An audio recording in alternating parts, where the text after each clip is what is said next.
Let's try this again. Welcome back to the RomaPress podcast. This is technically, 484, Andy. We are going to shelf the one that we recorded yesterday because it was all about Paulo Dybala leaving. So that one will join the ranks of the other 2 or 3 episodes, most notably the one I did with Matteo Brighi, like 6 to 7 years ago, where he didn't speak any English. I spoke to him in English and he answered in Italian. And then I overdubbed in my own voice. So I was having an interview with myself, one of the worst pieces of audio that ever existed. And if there are the maybe 5 people who heard it for the hour and a half it was out, you are among the elite few. So we will put yesterday's episode into the vault along with that one.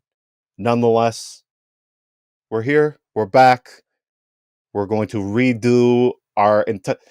Andy, it was fantastic because we did the entire episode yesterday, and then quite literally 3 to 5 hours later, Paulo Dybala does a 180-degree turn on his entire decision, and here we are, recording one day later. Before we get into that, Jordan Rogers, Gianluca Pucci, Alex Paz, Portanova, and Fuad are 4 new patrons. Thank you for your support. Patreon.com/RomaPress, and then @RomaPress on YouTube, social media, subscribe down below. That at least allows us to have enough to purchase the substances that are undoubtedly needed after spending hours recording, editing, getting it ready. And the patrons actually got the one from yesterday, so they heard our raw takes. So this is going to be fantastic once we publish this one to the Patreon, and we sound like absolute imbeciles for doing again, like Paulo Dybala, a 180-degree turn, Andy.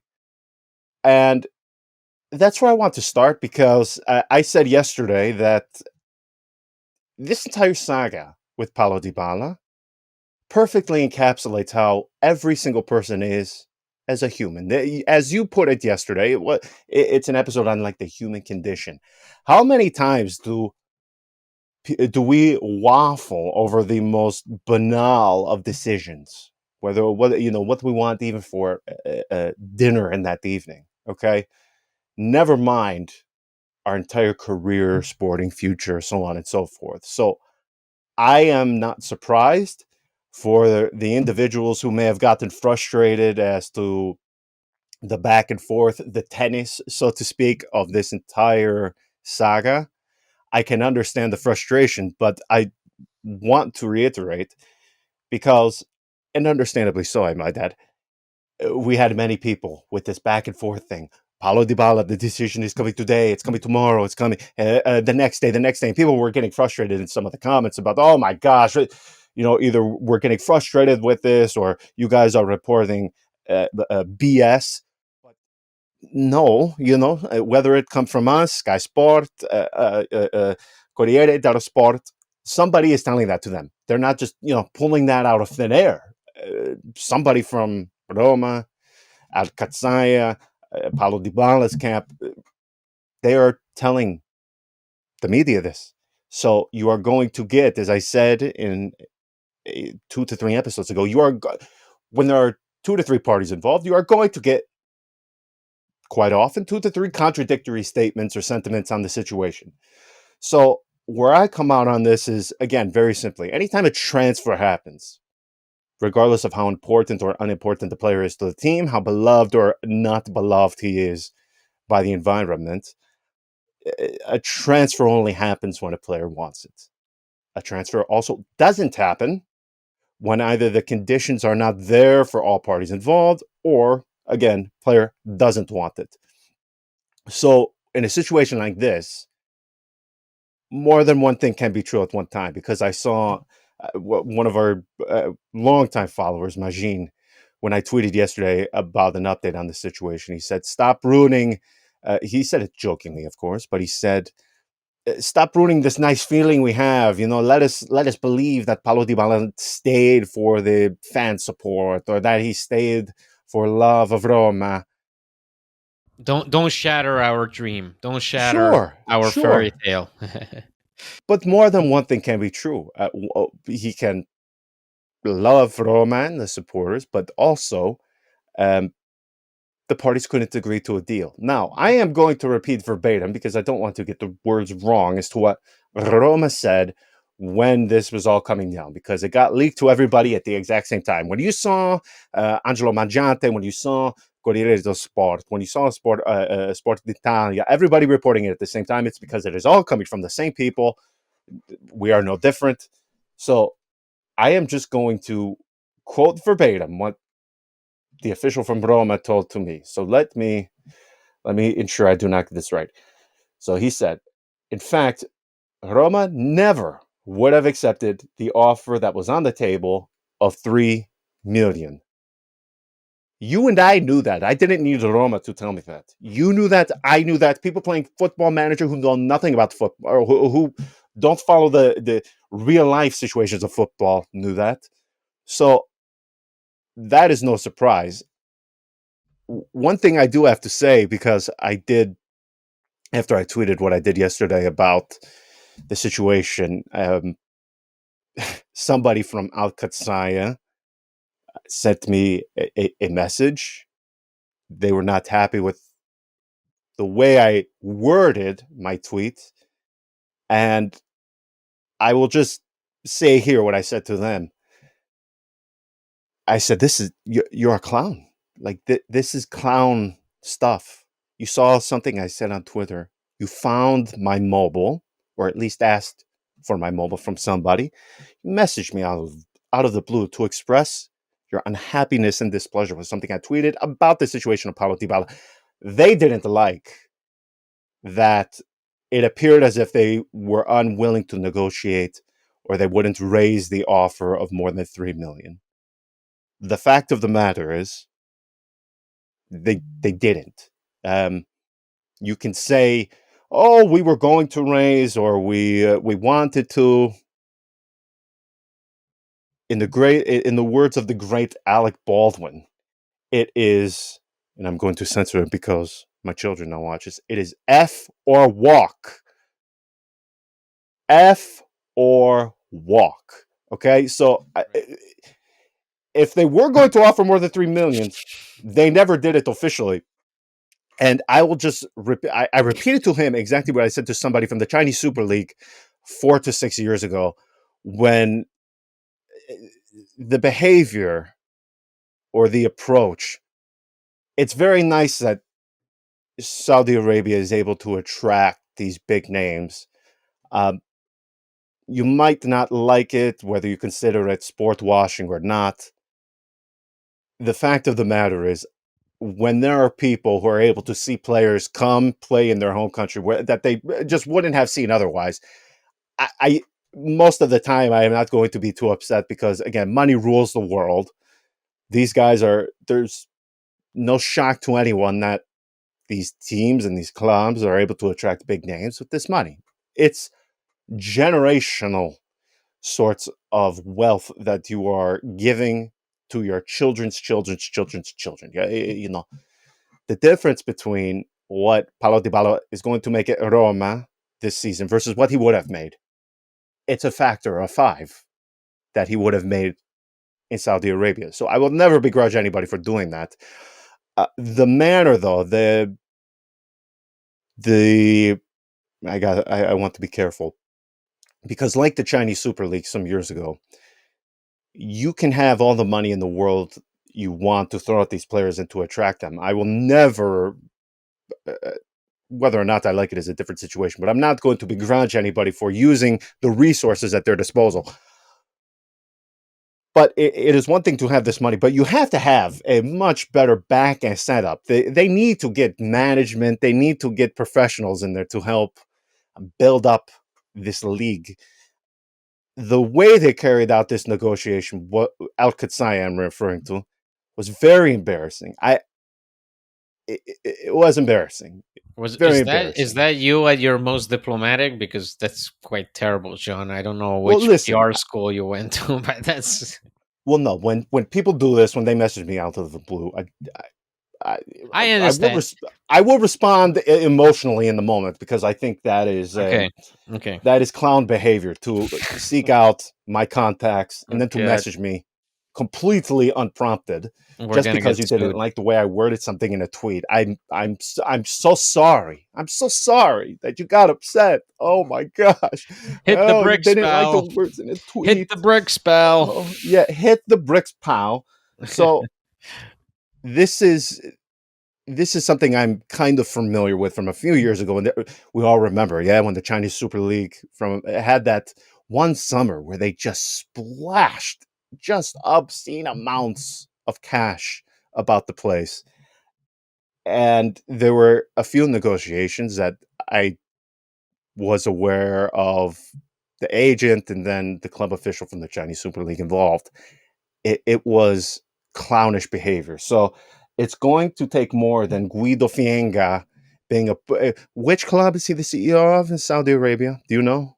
Al Nassr, Okay. Cristiano Ronaldo.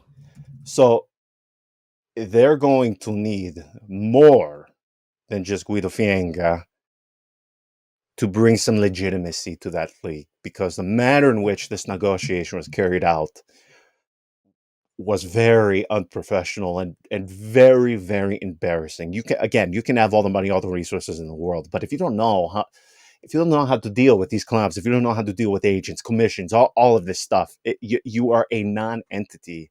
Hit the bricks, pal. You're gone. Get out. You can't do that. Between this, the Chinese Super League, and that weirdo, I forget his name, during the Friedkin takeover, who emerged out of nowhere. Everybody just called him the Soap King. I forget his Sure. name. Yeah, I remember that guy who Who, went on TV. yeah, and he says, he referenced me by name, but he said it very odd, Jean Solana or something like that. Well, that sounds just like when you pronounce basically any other player's name. Yeah, John Solana. Yeah, He that's said it very like I think I still have the video on my phone somewhere. But at the end of the day, Paulo Dybala remains. okay. We're The getting Al we're getting Qadsiah somewhere, officials John. We're was getting somewhere. embarrassing. But Andy, here's the thing. I love the heartwarming stuff. I love seeing. Well, I don't know if I love seeing supporters go outside the Are you homes gonna of. kill the celebrations? Are you gonna be? Are you gonna Listen, just I. be the guy who's not fun at parties? It's not that I'm not fun. I have That's having half a dozen children. Yeah, yeah. it's. I don't. I get it. I get somewhat irked, just like I Okay, did. Even though I didn't like the guy, do you remember when they did this to Pablo Osvaldo, who sure. when he was actually renting a home, one of the homes of Francesco Totti at the time, and I forget the exact words that were spray painted right outside his door, but it was not something nice. Generally, I'm just against The that. fact that you remember that means that at that time you were childless, right? At that time, Yeah, the fact that you remember vividly something involving Paulo Osvaldo is quite telling of where you were in your marital life, John. So I'm just look at yourself now. Think about where you are now with your kids and with Paulo Dybala having all those fans all of a sudden swarm his house like some kind I of just don't like that in invasion. principle. It can be It's odd. It's quite odd. yes. I understand emotions are high. Obviously, this is better than when the fans confronted Nicolo Zagnola outside his home. Um, this is the better version of that, but it's still uh, creepy. I mean, it's still like you know, why would you? And who knows where these people live? Why would you care? I uh, understand it's an emotional display, so it was an emotional day. But I'm not gonna ruin your take, John. You were about to go and dump all over people's celebrations, right? no, You no, were no, about no. to I do just that. that's the line that irks me just a tad, because it's like this is separate. You know, this there has to be some sort of line. I draw it where we're following players to their homes. Okay, much like when the media would not stop following Galliani when he was at the apartment of Mattia Destro. When he when he couldn't enter for about 5 minutes, and he is standing there awkwardly in front of about half a dozen reporters, watching him ring and get Ring at the doorbell of the apartment building. Yes, that was quite hilarious. So, oh, that was okay, 15 minutes of I nonsense. that's what I'm What trying to now? say, What now? John. What now? I What now? What are you listen. driving Our at? What's the takes. point? even if he stays, our tastes are not that vastly different. The only difference you're going to hear now, I would say, is the timing factor. I mean, given the timing on this, because in fairness, there were Uh, some people who did respond to me saying, well, Roma were trying to push him out. I take issue with that standpoint, even if it has the hue of this, yeah. fine. But if Yeah. that were truly the case, No, they would no. not wait until middle of No, not only August. not only not only that, but if they reject Qadsiah's offer, it means they didn't want to get rid of Paulo Dybala. We've seen Roma Correct. want to get rid of players, and in those occasions, the club would do literally anything to have those players leave. Anything. So if Like they're Roma, doing right now with your man Zaleski. yeah, or Rikarsdorp, if the club is set on getting rid of a player, they will get it done. With Paulo Dybala, clearly the fact that first of all the decision the offer is rejected by Roma, and then the player does a 180 turnaround, it means that it was, I would say, 90% the player. In terms of the power of the decision making, it's up to the player. It was a player situation. It was Dybala who was confronted with a situation where he was having doubts about his time at Roma, doubts about his future. And again, we said it in this epic episode that did not air. This is the human condition. Yes. You can want sushi just as you can want Mexican 20 minutes later. You change your mind. These things happen, especially when you have money in question, like Paulo Dybala had in this occasion. 75 million, 3 years, a complete change of lifestyle, complete change of setting. So there's that. He does this turnaround. What are we supposed to take away from it? Well, we're supposed to take away the fact that it's, in terms of storylines, I would say this is one of the better storylines that football may have given us in the Mm. last, I think, 3 to 4 years. In terms of this huge player who knows he's huge. Everybody knows he's the best player at Roma. Nobody has any doubt who the best player at Roma is. Everybody will tell you it's Paulo Dybala. He has become the face of the club since joining Roma in 2022. So nobody's doubting that. And then confronted with a truck full of money, he says no. I mean, that's the version that we're getting, right? He says no. He turns around and changes his mind, goes back to Trigoria, starts training, says, see you on Sunday. And guess what? He will be probably starting against Empoli on Sunday in a packed Stadio Olimpico, sold out stadium. The supporters who were more than likely going to go into that match with the attitude of whistling and booing the ownership for getting rid of Dybala, now will go there and celebrate his presence, his decision. This is huge in terms of just the narrative, in terms of the storyline. I mean, if you're Paulo Dybala, you couldn't be possibly more loved than you are at this very moment by Roma fans. And not only that, the storyline, the off the pitch, obviously, but on the pitch, though, I mean, man, that is sort of the beauty of sport. Just whether it be football, NBA, cricket, I don't care. Just at the snap of a finger, the entire complexion, the entire outlook, the entire view you have of your season goes from one end to another. And this is just him staying. This is all things remaining the same as is. It is just as we were versus him staying versus him leaving. I mean, the mindset, you would have thought Roma, the way people were behaving, Roma went from relegation candidate to the favorites to win the Scudetto, the way it was just such a shift in excitement, positivity, attitude. It was amazing just to see that. And it, it, it is alarming in a way that one player, I do have to say, while it is nice to see, obviously, people being far more happier, it does worry me a bit, perhaps, that now this is obviously just supporters, whether what Daniele De Rossi, what the squad themselves think, but man, that is an over reliance that having watched the Cleveland Cavaliers for far too long, that is an over reliance that I am never comfortable with. Now, as to whether or not that is actually concrete is a different story, but in the mindset of the supporters, that is an over reliance on one guy that worries me some. But still, Andy, you and I in the episode yesterday, we were talking about, oh my gosh, well, who are they going? How do you replace him? Well, you can't replace him, so you get 3 to 4 guys maybe to bring Well, no, in. I mean the answer would have been you work your way around him. You focus on other areas of the pitch in order to make up for his absence. That's I mean that was the thought, the money ball, right? You lose your best player, you're not gonna fill that void in quality, so you might as well work your way around it and address the glaring holes in the squad.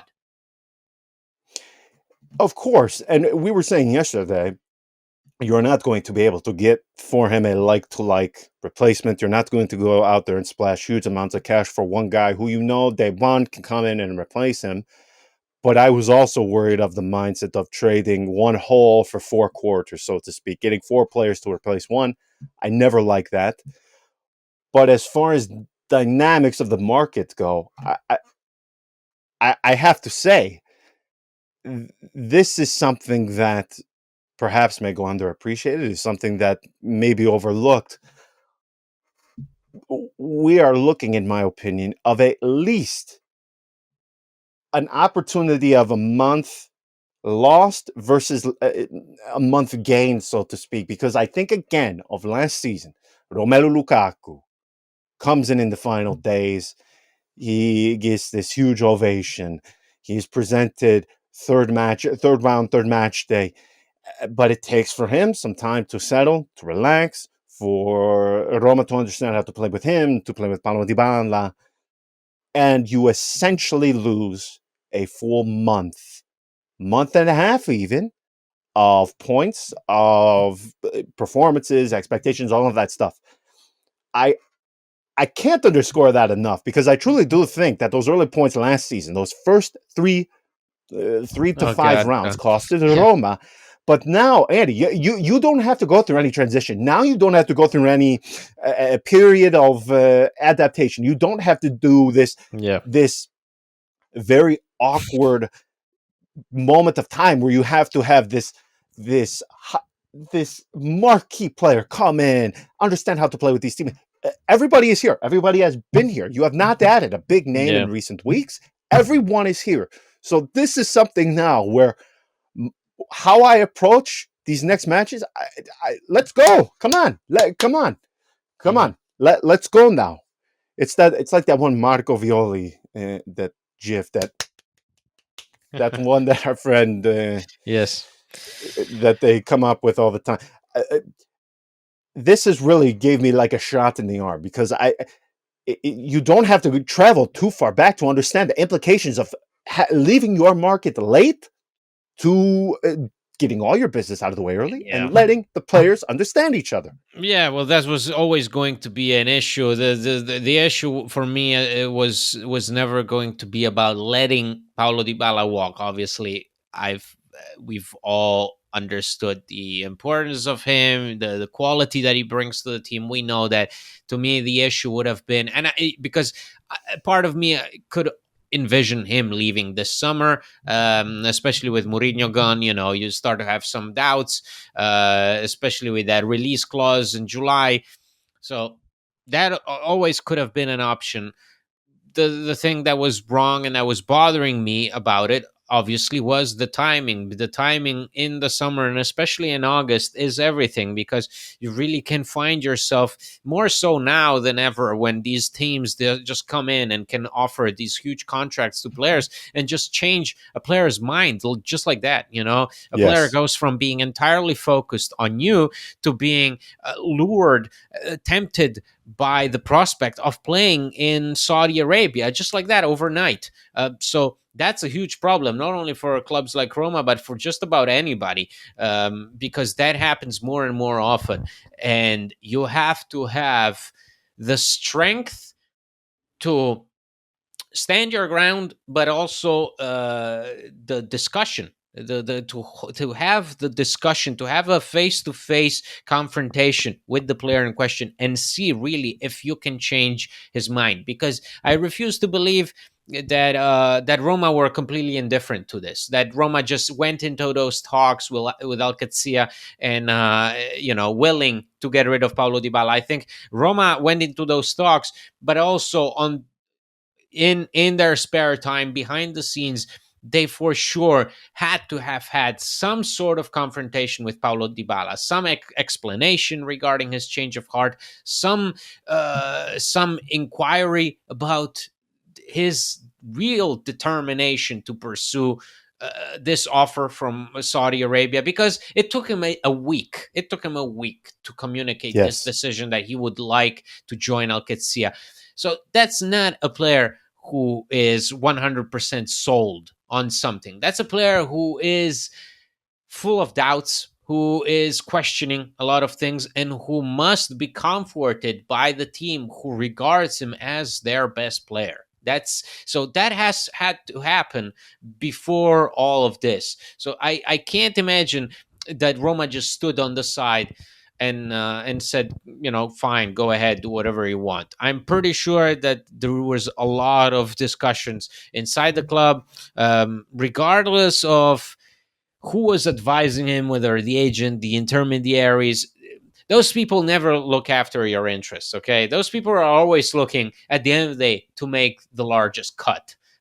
So Paulo Dybala, thankfully, realized what's important to him, right? To him, to the team, not to his agent, not to the intermediary, not to some guy who's gonna earn 10% of the fee. He understood what's best for him, and that's what matters. That's what matters to Roma, is that now they have a player that they can still count on. You don't have to repair this relationship, you don't have to mend it, you don't have to address it, because what he did, the step that he took, and the club that took also a step towards him and said, no, you're important, you're staying. uh, that's the only way you can go about facing this next season.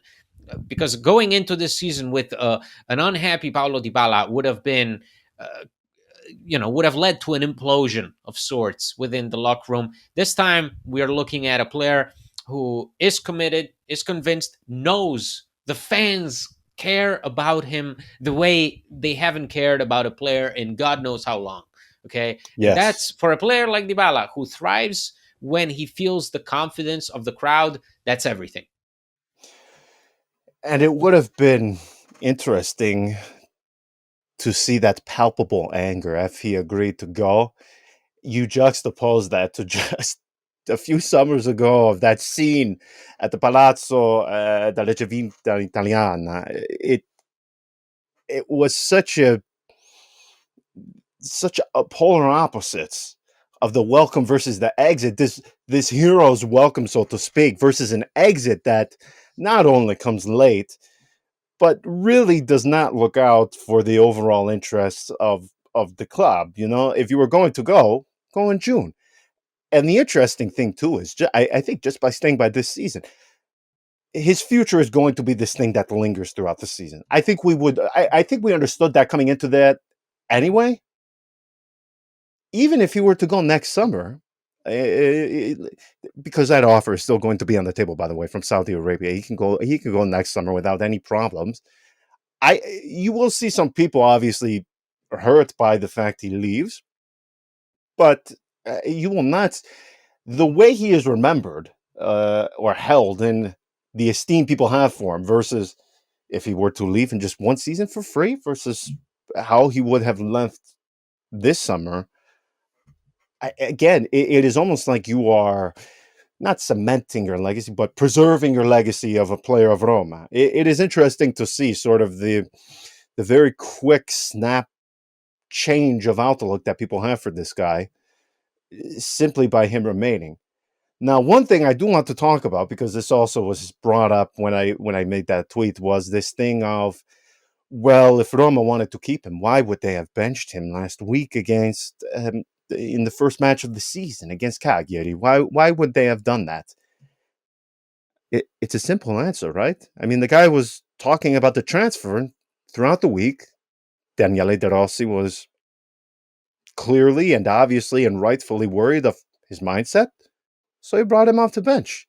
It's not beyond that, right? I, It I'm happens not all the missing time. It something. happens Yeah. all the time, not only for the player's concentration, but also for the player's well being. Because what if he plays 70 minutes and gets injured, And then the deal collapses, and then you have a player who's, again, unhappy, unfit, and whatnot. So you have to minimize the risks in those situations. Even the fact that he played 20 minutes already speaks to the fact that how desperate Roma were, that they needed to rely on him, despite knowing fully Mm. well that this was a player whose focus was entirely somewhere else. So no matter what Daniele De Rossi said, anybody who's in Dybala's position at that point in time is thinking about the possibility of leaving rather than the match at hand. So you are not buying into this thing that was somehow a sign from Roma that they wanted him to Of go? kicking him out? No, never. I never got the impression that Roma, again, if Roma want to get rid of you, they will get rid of you. The fact that they do not go any further in those negotiations with Qadsiah tells you all you need to know about their stance in the matter. I think they were just surprised. They were just shocked that Paulo Dybala could leave, and so late in the window. They were going to see if they can satisfy his request, because he handed a request. Nothing came of it because the club considered him too important, and the player understood that. Yes. So that's why I say in this situation, I think it's a matter of two parties taking the decision to work together. So it's not Roma saying no, it's not Dybala saying no, it's both of them saying no at the same time. Completely agree. Now, as for this Sunday, Empoli, and again, we're not going to. If you think I'm going to pull up a list of what they did this summer, no, I'm not doing it.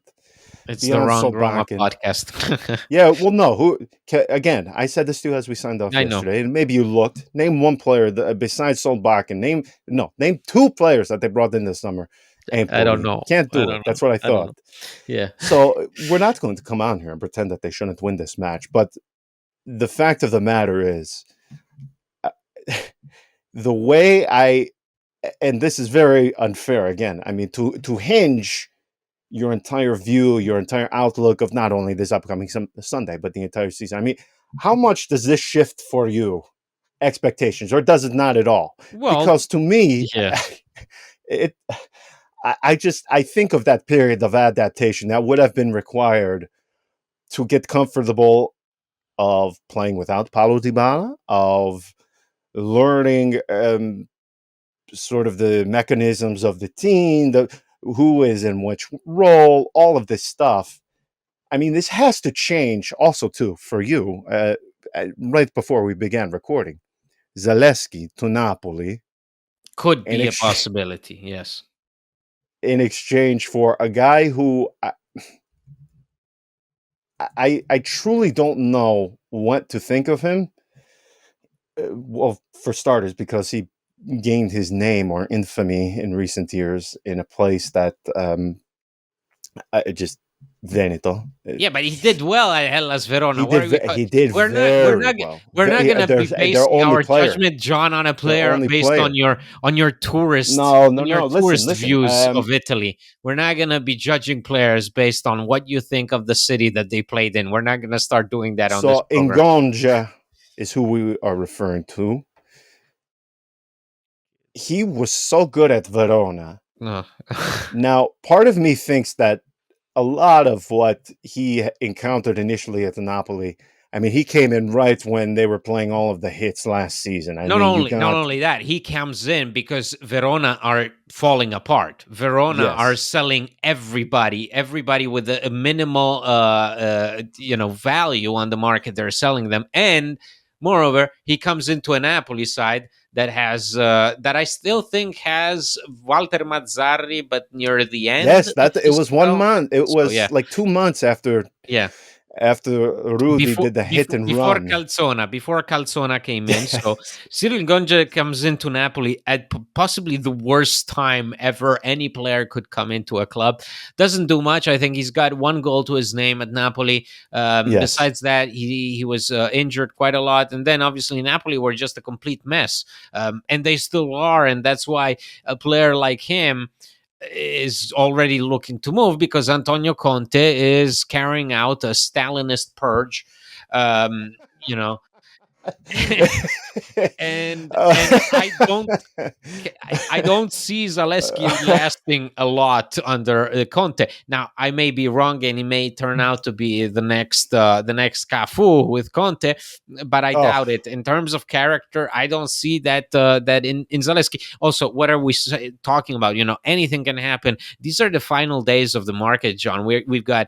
Today we're recording is the 23rd. We got 8 days until the end of the transfer this window. is when all the hits get This played. is This is where my all the favorite hits, time because it. the most nonsensical hits. You know how in like NBA on PlayStation you can what do you call it when it does like the autofill of the season and of the rosters? If you did uh,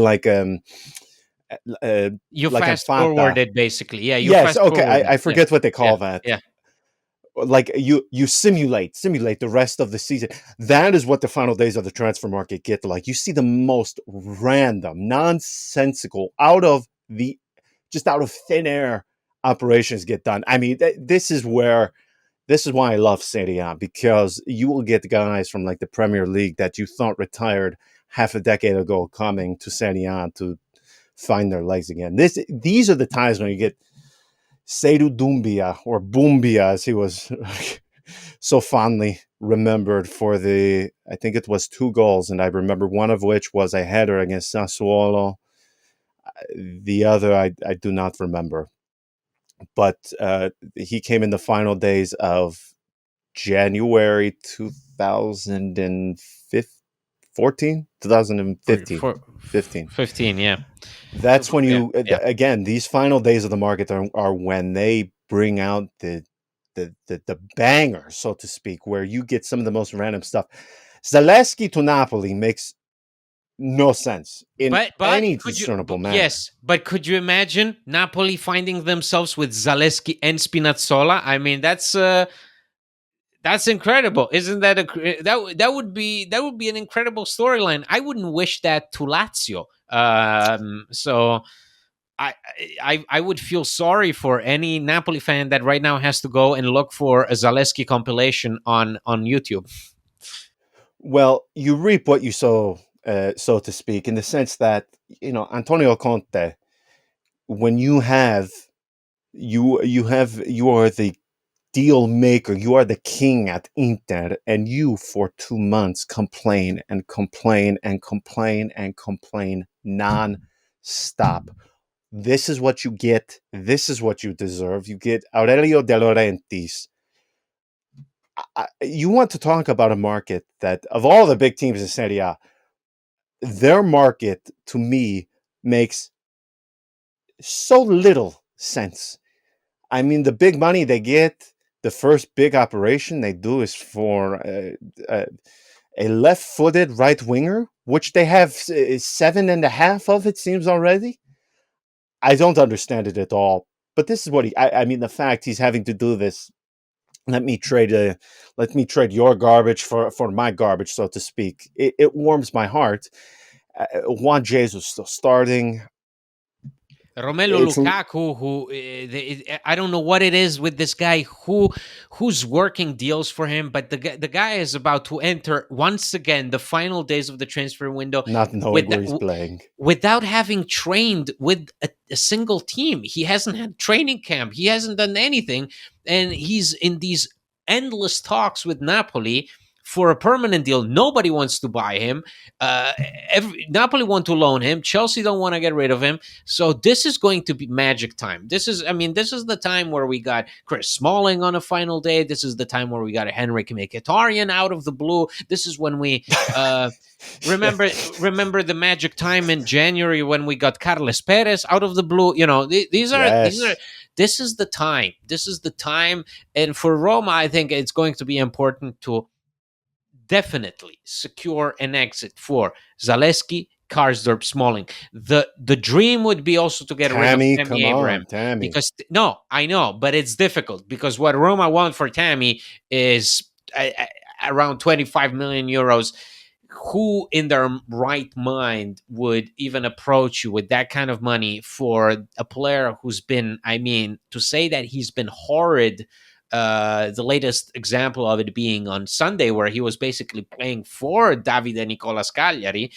Um, that would be a dream. That would be a dream. But Zaleski out of the club would be the next best thing because you'd be getting rid of a guy who you would be losing next year on a free. Anything that you get in return for him, in my eyes, is beneficial. I don't care if it's a minimal fee. I don't care if it's someone else in return in part of an exchange. I don't care. I just want guys who have nothing to give and who are running on fumes, which is what Zaleski has been doing for the past 2 years at Roma. Out. I want them out. Yes. Yes.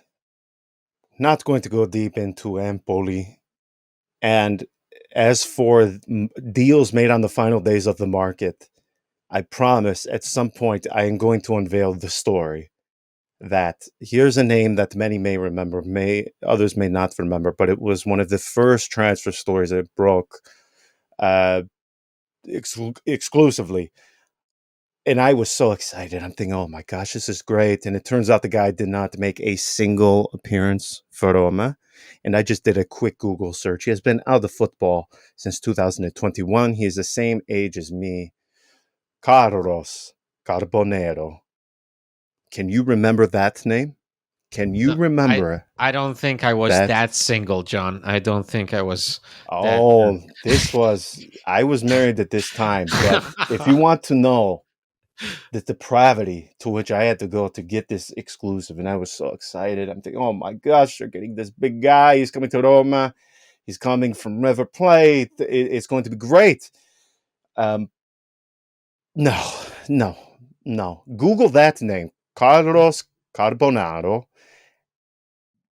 Wow, you want to talk about playing the hits? That is such a fat. Oof. And then if you go back to that summer too, Urbi Emanuelson, Cashley Cole.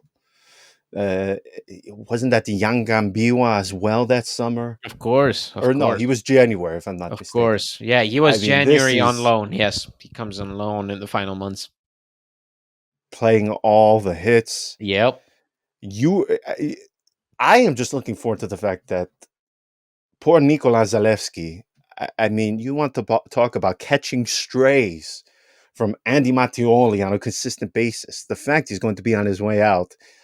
He's like 50 Cent. He has all of these bullet holes around his body. I'm sorry, but that's. I mean, Just yeah, but it's let me listen. So I'm just he gonna. stinks. Come on, No, he I want to stinks. just check Zaleski stats by club because if I want to see has he improved that terrible statistic of one assist in like 100 games or so. So Don't do it. I just want to see. Let me get this open on transfer market. Let's see Oh, for I have Roma. it. Here we go. There we So, go. the answer would be no. A The short. hundred. Listen, guys. This is 107 appearances for Roma. Okay, 2 goals, which I don't even remember, and 7 assists in 107 appearances as not a fullback, but most of the time as a wingback. Okay, so how is Two that goals. even If I had a possible? gun to my head, if somebody comes and I breaks don't ever. in I don't right remember anything. now and my life depends upon, he's holding the thing to the back of my head and he says, you have to name. even with the most general description, his 2 goals, I I have couldn't no do it. idea. I have no idea. It says he's got 2 goals in Serie A and three assists in 73 appearances. So, I, and then he's got 2 assists in 22 Europa League games. I, I'm speechless. I'm speechless in how bad do you have to be in order to have those stats, despite starting regularly for the yes, team. So, to me, this is clearly a player that is trapped in some kind of pressure cooker with Roma, with the fact that he's playing for his boyhood club, whatever, maybe out of position, whatever happened along the way, his development was messed up.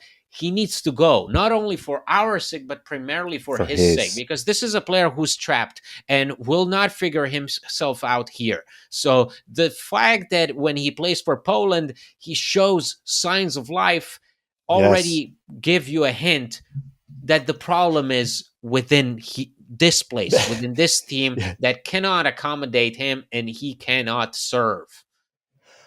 All joking and criticism aside, I don't want to see what happened to him as it did Florenzi, a guy who clearly had no place, who had no role, but was merely forced into it simply by way of the environment, all of the pressure being on him, being the captain. Just go. It's okay to go. Go. Oh, okay. We will leave it there. We will be back after the weekend between Roma and Empoli. Paulo Dybala remains. This was take 2 of episode 484. We will be back in a few days. Until next time, ciao.